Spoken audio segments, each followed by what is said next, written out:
good morning again. Beautiful day again for the short cook. Wearing the shorts still and just under 6 foot. So this day, we are going to make beef curry-ish. Why ish? Because it's not a Sri Lankan curry, it's not a Thai curry, it's not a Pakistani curry, it's not an Indian curry, it's my curry. Okay, so as with all of our things, you can take things in, you can add things in, you can take things out, get rid of capital FM, good plug there for capital FM, to your own taste. So, I've got this beef going, just have a look in here, Clive, and that's browning away nicely. In fact, I would say that that's just about done, so we're going to take that out with a slotted spoon and just put that into there. There we are, nearly there, and we're going to leave that oil sizzling there with the nice meat juices in it, and we're just going to have a quick look at the rest of our ingredients.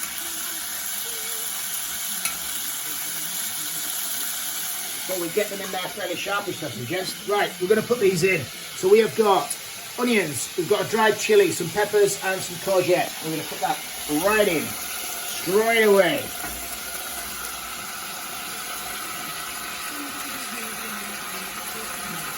That's great. Make sure we get all the chilli in. Not scratch the eyes. In Australia, that's a zucchini, isn't it? And that is a zucchini in Australia or in America, or probably in Italy as well, I would have thought.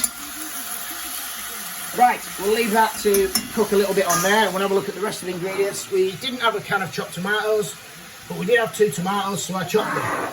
We've got fresh garlic and fresh ginger in there. We've got some fresh coriander that I'm growing in the garden.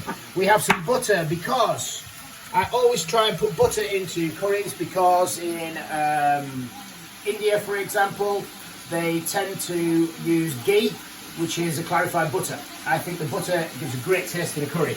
We've got a lime there. We have got some coconut milk and just bog standard medium curry powder, because Sandra doesn't like it too hot. Little tomato paste there, tomato puree just to thicken it up. And of course salt and pepper. Oil we used to fry the beef off. So, what you need to remember about a curry, in real terms, is that it's just a stew. What we're doing slightly different here today is that we are going to put this in the oven. I think generally people would probably cook curry on the stove top, much as we are now, but what I find is that you have to sort of manage it as such and stand there and stir it because it sticks to the bottom. I do like to cook my curries for hours on end. So what we're going to do eventually with this is we're going to put it in the oven. I'm going to put it in a really low temperature, and we're going to cook it for 2, 3, 4 hours, I don't know, a long time, until you can literally cut the meat with a spoon. Alright, so how are we doing that? Those are softening up nicely now. So I think what we will do is we'll put some tomato puree in, probably about a tablespoon, I think. Go from the bottom, just like the toothpaste. Well, tablespoon, and we're going to stir that in so that it cooks out, because as I mentioned before, sometimes tomato puree can be a little bit bitter if you don't cook it out. That is starting to look really nice. Cooking that out all the way through. And also I think we should get some spice into there. I'm just going to use the curry powder. You can use garam masala, which is a similar sort of thing. You can make your own curry paste up, or you can make your own curry powder up using cumin, coriander, mustard seeds, fenugreek, any of the sort of spices that you like really, black mustard seeds, nigella seeds. But I find that just bog standard curry powder is pretty good, and it suits Auntie Sandra's tastes because it's not that hot. We have sneaked a chilli in there, did I mention that? She's not really near, shall she? No, that's alright, that's okay, it's alright, it's alright. No, we're fine. I think we got away with that. Right, what we're up to now, tomato paste in. Let's get those tomatoes in. Let's get the onion, sorry, not the onion, it's the ginger. I'm just going to wash that out a little bit. Ginger and garlic in. As I've said previously, I don't like putting garlic in at the start because if you burn it, it really tastes rank and acrid. Coriander stalks in.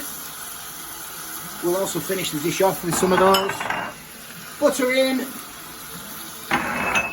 Lime juice in. Don't need to, I can just squeeze that in, can I? There we are. Lovely. Smash your rooney. And then I think we need to give that another stir, Clyde. And stir around. It smells good, eh? That's lovely. Get that butter down the bottom there to melt. Right, what else we've got to go in? We have got coconut milk. Now, I think I put half a can of this in the last time I made it. So we'll try a half can. And then I think we might make the rice pudding dish again with the coconut milk. That'd be a good idea, wouldn't it? Pepper. Lots of pepper because we like lots of pepper. Remember, if you don't like something, don't put it in. What's that? I think we've got the air ambulance outside. That's what the small chefs are barking at. Right. Yeah, I think that's okay. It's looking good. Beef in and beef juices. Stir that through. Here's the air ambulance, isn't it? There we are. And that, turn that down, that is about it. So, one shot, Clive. Just have a look at that. So, what we are going to do is, we are going to put that in the oven now for maybe 2, 3, 4 hours. Really low temperature, gas mark 110, 120, 130 degrees, something like that. And we're going to leave it in there literally until we can take a piece of the meat out and we can slice it or cut into it using a spoon. I want that meat really, really soft. We'll also adjust the taste, so as it cooks we will taste it and season it, add more curry powder, add some salt, maybe some pepper, who knows. And we'll get back to you when this comes out of the oven. So we'll see you later. And welcome back to Beef Curryish. Now, it's been a while. In fact, I said I was going to put it in for maybe 2 or 3 hours there, and I actually had it in for more like 5 or 6 hours. But I did say that I needed to get it to the stage where I'll be able to cut it with a spoon. So, shall we test to see if we can do that? I also decided that maybe we should make a few chapatis as well, so hence the chaos that's going on here. All right, you ready? Ready? Oh, look how tender that is. I think we better taste that. Let's have a look. Oh, that is so good. That is incredible. Absolutely stunning. So, quick shot of the curry there, Clive, and what I'm going to do now is I'm going to show you how to make chapatis. Most of how to make chapatis. So what we've got is we've got some wholemeal bread flour. These guys here, the herbs and the chilies, are for presenting the curry. So the wholemeal flour, we've got some oil. We just have a splash of oil. In terms of quantities, it doesn't really matter. I probably had about 200 grams of bread flour in there, maybe a tablespoon of oil, tablespoon of Greek yogurt. You can see how much I've taken out. Let's have a look if we can get into it. Somebody's been in the kitchen, Auntie Sandra, and put the lid back on, obviously. There we are, about that much. Some nigella seeds, which are otherwise known as onion seeds. Some salt, bit of water, job done. And you end up with that. So if you watch the Pizza-ish clip from the other day, you'll see that you needed to knead the dough and then leave it. Well, you don't on this one because we haven't got any yeast. All right, so without further ado, pull a piece off about the size of a golf ball. Over here we've got a skillet. we use that for crepes and pancakes and things. A frying pan will be fine, but make sure you get it on and you get some heat into it. All right? So, golf ball, into a circle, down, pat it out. These are not going to be nice round flatbreads like you get in packets, but if they look like that, I would be very dubious, and I would think that they weren't homemade anyway. A little bit of flour over the rolling pin, roll it out backwards and forwards, flip it over, roll it round in the flour to stop it sticking to the surface, and roll it out again. This rolling pin likes sticking. There we are. I might have to get one, I think. There it is. That's probably about the sort of size that you're going to get it to. I ripped it slightly there just as I got it out. It'll still taste good. Maybe a little bit around there. And then just pick it up, give it a little shake, put it in the pan like that. Now the magic should start to happen here, and while that magic is happening, Clive's going to stay on there.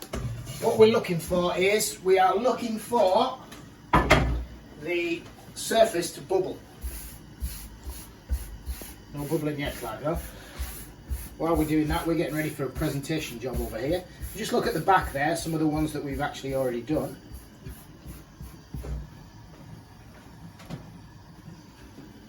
Odd shapes. Right, is that starting to bubble? It's just starting to bubble slightly, isn't it? So that's what we're looking for. It really doesn't take long. It's probably only been on there about a minute already. That's all. That is definitely starting to bubble now. So what I'm going to do in a minute, that's not a knife, that's a palette knife. I'm going to flip it over and we're going to have a look what it looks like on the other side. There we go. Plate out. Alright, let's have a look. Palette knife in, under, flip. There you go, that's what we need it to look like. And then the second time round, it doesn't bubble as much because it's not as wet on the other side, but we just leave it there for probably about another 20-30 seconds, something like that. So rather than standing there, shall we get this served up? Yeah, we'll keep an eye on that with the right eye and we'll do this with the left eye. Alright, so beef fish curry. It's quite liquidy, this one. Remember, I only put half the can of the coconut milk in as well. Curry doesn't have to be thick. Different types of curries, different thicknesses. As I said when we first started, this is no particular type of curry. I'll just take that off now. Just have a look on the other side, Clive. There we are, that's what it looks like on the other side. Flip it over, there we go, job done. Now what I will say is, as well, is that in between cooking each one, what you need to do is you need to get rid of all the excess flour on there. So if you just take it over to your sink, get a towel, a cloth, fold it over a few times, because remember this is ridiculously hot, and just give it a wipe. That's it, job done. Alright, and then you can go back on the stove. You need to keep the heat in there. So, back to the curry. Let's get some wild garlic on there. We've been foraging again for wild garlic. Let's get some coriander on there. A little bit of coriander, can't beat a bit of fresh coriander. And because there's only me and Clive eating it, we're going to put some fresh green chilies on there as well. And to finish it off, we've got one of our finest chapatis here, which we're just going to fold. I think we're going to slot it in somewhere probably about like that. We're going to give the edge of the plate a wipe. And we slopped it off, just like that. And I think, Clive, I don't know if you can get a good shot at that there. That is about that.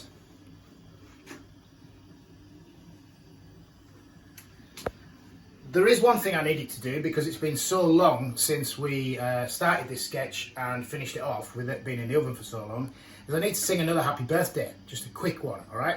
This one goes out to Alison Turner, who's a friend of mine from Morley, and also for a friend of mine also called Ina Huddert.